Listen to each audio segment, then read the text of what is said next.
Hi, I'm Timothy Fricker, and I'm an attorney practicing law in Oakland, California. And I've been litigating cases for many years, particularly family law cases. And it's clear to me that many of my clients come to me with a great deal of fear and anxiety about these cases and about what's going to happen. So I'm putting together this video because I would like to share with them, or anyone else for that matter that has fear and anxiety about what's happening in their life, a simple tool or a simple set of tools that have been freely shown to me, and I'd like to freely share it with others so that they can get the same relief that I've had over the years in applying these tools. Now, I'll be talking about these things collectively as the steps, and the reason I do that is because they are actually steps 10 and steps 11 of a 12th step program that I've been very fortunate in being shown how to do. Now, I can't really tell you what the 12th step program is because of reasons of anonymity, and also because the traditions of the particular 12-step program actually kind of preclude me from talking about them, so I can't really do that. But suffice it to say is that, as I said, it's step 10 and 11 of this 12-step program, and what these steps are, in essence, are steps 10 is a process of writing out all your fears and resentments, and seeing what happens, and followed by step 11, which is a process of meditation, and see what happens. A couple of caveats though before I go talk a little bit more about these steps, and caveats because I'm an attorney, right? The first thing is that you must understand that I'm not suggesting that you adopt any spiritual or religious ideas in your life. I'm certainly not suggesting any sort of mental health program here. I'm not a therapist or a psychiatrist or anything like that. And needless to say, this is certainly not legal advice. I'm just trying to share with others what has been freely shared with me in the hope of giving people relief from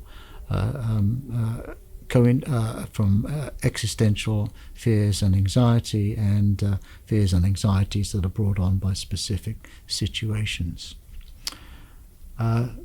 The 10th step is a process, as I said, is a process of writing out all your fears and resentments. And so how do we do this?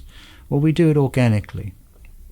And what I mean by that is that you need a piece of paper and a pen, and from the brain through the shoulders and through the arm and down to the hand and the fingers and through the pen onto the paper, we write out in a form of stream of consciousness all the fears that are bothering us. And it's very important that we do this organically, because if you were to use a word processor or a computer of some type, you're almost certainly going to censor yourself or self-edit, and we don't want to do that. We need a stream of consciousness where freely the fears are revealed and written out, languaged out on a piece of paper, and then all the fears that lie beneath those fears and all the fears that lie beneath those fears, until we kind of run out of things to write about. Now, based on my experience, that can sometimes be 1 or 2 lines, or sometimes it can be an all-night session with an ocean of tears and a lot of pain. So what in fact do we do about these fears, and what exactly do we say? Let me give you some examples. A good example would be, say, I have fear that the judge is going to rule against me. Fear that the judge doesn't like me. Fear that my spouse is going to take all my money. Fear my spouse is going to take the kids. A kind of stream of consciousness where all these fears are connected, and you just write them out until you run out of things to say. And you'll notice that in the first sentence I said, you write out, I have fear, and then whatever it is, I fear the judge is going to rule against me. And then all the subsequent sentences, you just need the fear.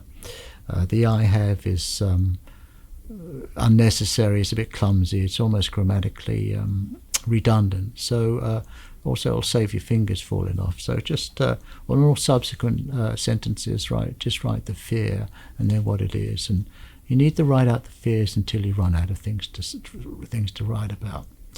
Now, it's very important that we really understand what I'm talking about when I'm talking about fear.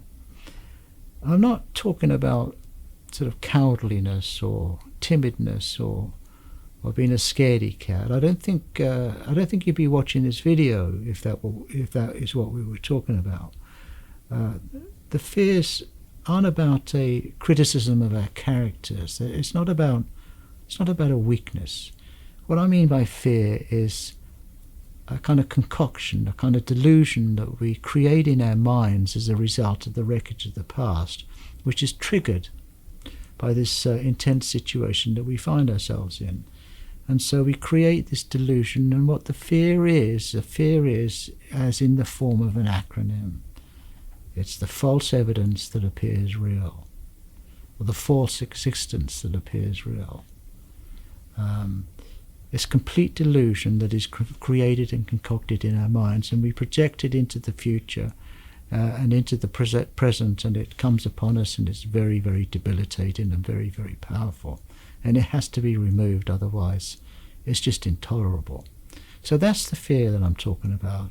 Again, it's not a cowardice, it's the concoction of a delusion, it's concoction of insanity, really, based on the wreckage of our past, that is triggered by this difficult experience, the very difficult situation that we're finding ourselves in. So what do we do about the resentments or the anger? But I call them resentments. Well, it's very similar to the fear, what we do with the fear. And what we're going to see is that the resentments are always, always, always premised on our fears. And we need to make that connection. It's very, very important that we see that all the anger we have and the resentments we have against other people, although it feels like it's the other people or the other places or the other things that are the problem, it's not really them that are the problem. The problem is our self-centered fear upon which these resentments, upon which our anger is always based. So what do? We write it out. We say, I am resentful at the judge because I have fear he or she is going to rule against me. It's my fear that's the problem. Or I'm resentful at my ex because I have fear he's going to take the kids. Again, it's not really the ex that's the problem. It's my fears about the ex that's the problem. I'm resentful at my ex because I think she's going to take... I'm resentful at my ex because I have fear she's going to take my money. Again, it's the fear that's the problem, not really the anger and the resentment.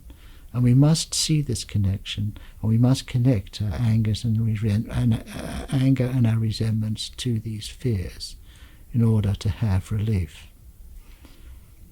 So once we've finished writing out all the fears and resentments, we need to sign off. We need to complete the process. And the way we do that is we write out, thank you for revealing and removing these fears. They have to be revealed before they're removed, right? So thank you for revealing and removing these fears. I ask only for knowledge of your will for us and the power to carry that out, which is a petition really to the some sort of supernatural power of the universe that we probably don't believe in, right? Some of us will call it God or the divine goddess or Mother Nature or whatever. It doesn't really matter. But it's a petition to this mysterious power of the universe to help us get relief from these fears and resentments. Love, Tim, whatever your name is. So, to reiterate, it's thank you for revealing and removing these fears. I ask only for knowledge of your will for us and your power to carry that out. Love, Tim. So turning now to step 11. As I said before, step 11 is the meditation step. And I believe it's very important that you actually adopt and use Vedic meditation because Vedic meditation, based on my experience, is the only meditation there is that doesn't rely on the self-will to control the self-will. Vedic meditation is based on a premise that the mind is naturally very quiet and naturally very still, and it uses a mantra that has no intrinsic meaning, but it's just a sound to charm the mind back to that silence and back to that quietness, which is its natural state. The other meditation practices that I've ever been involved with, and or that I know about, all require, at least to a certain degree, the application of the self-will in order to shut down the self-will, which of course is a contradiction in terms. The other meditation practices, based on my understanding, assume that the mind is naturally cluttered and full of dissonance, that naturally it's like monkeys swinging in a tree, or like the rat on the treadmill in going round and round and round, or some people call it the board of directors, who are forever chatting and arguing. And therefore they require the self-will to go in some form or fashion to quieten down all that activity.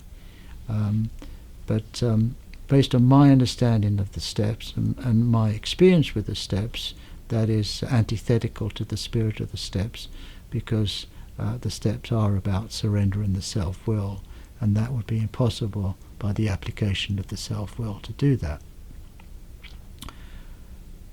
What I suggest you do is, if you find this process helpful, in other words, if you find that you actually get relief from the application of these steps, which is certainly my experience, I think you might find that in many, many ways your whole outlook upon life will change, and that you will obtain, you will have at your disposal a tool in which you can obtain relief from these existential fears that are bothering you.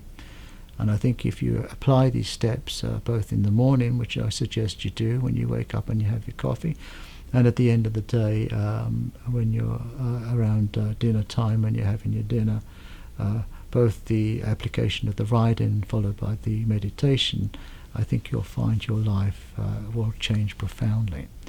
And strap yourself in, because you're going to need it. Thanks for listening.